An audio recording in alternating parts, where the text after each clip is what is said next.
From the front page of the Yonkers Statesman, November 7th, 1916. Headline, Look for Big U's Victory. Large early vote in the city makes Republican leaders optimistic.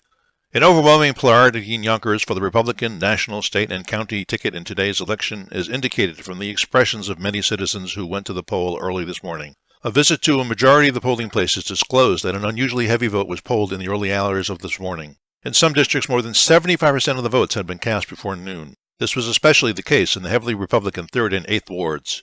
Except for the unusually heavy vote in the early morning indicating the interest of the electorate, there was little of incident to report at any of the polls. The machines generally worked smoothly, and it was apparent that the voters had become accustomed to them, as there were few requests for assistance. At most of the polling places, representatives of the women's suffrage organization distributed pamphlets asking the voters to be mindful of the vote next year, when another effort will be made to amend the state constitution to give women the right to vote.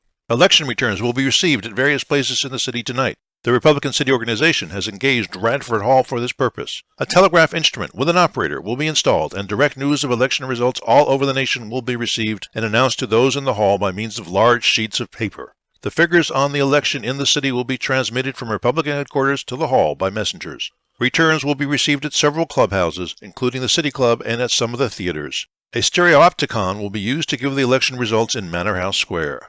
Headline, Sutherland's Auto Stoned. While being operated in Hudson Street between Hawthorne Avenue and Clinton Street shortly before 10 o'clock last night, a coupe automobile owned by Leslie Sutherland, vice president and general manager of the Yonkers Railroad, was stoned by a number of men. The machine was being operated by Joseph Connors, the chauffeur. Mr. Sutherland was not in the automobile. Mr. Sutherland had been to the 1st Precinct Police Station to investigate the circumstances of an assault on 2 men who had made application for work at the railroad company's office earlier in the day.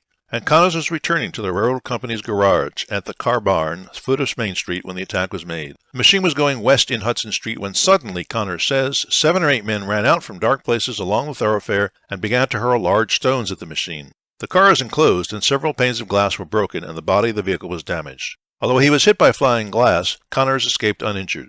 As soon as the stones began to hit the machine, Connors managed to stop the car at the curb, and as he did so, he saw several men running toward Riverdale Avenue.